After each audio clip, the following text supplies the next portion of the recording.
Trust me when I tell you to use this study technique with caution, because it can be dangerous. What is ego studying and is it appropriate for you? This may be controversial advice, but let me explain myself. Let me explain how you can utilize your own ego in order to force yourself to study. I'm by no means an expert on the ego, but ego studying is the idea that you are concerned about external perceptions of yourself and you can leverage this in order to basically force yourself to study. So think about it, if you believe that all eyes are on you in the library or like everybody's looking at you and they care if you get good grades, that is going to motivate you to study and get good grades. I believe that the problem with this comes when you are not aware of it. If you're not aware that you're doing it, it can be really damaging to you. And it can also be really damaging if you are using this sort of idea of feeding your own ego for long periods of time. You do not have that internal intrinsic validation and motivation to study. If you constantly just think other people are watching you,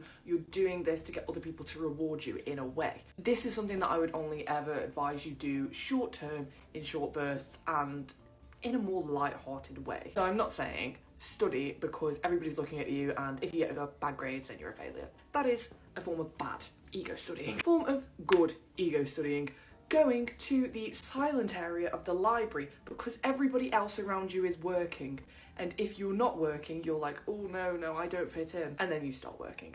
That is appropriate. It's not appropriate to think, if I don't do this, I'm a failure. That is just going to be really damaging for you and your sense of self-worth in the long term. And then there's obviously the whole thing. It's like, if I know I'm ego studying, then I'm just not going to do it. You will, trust me. If you've ever been in the silent zone of a library, you will be motivated to study and stop procrastinating.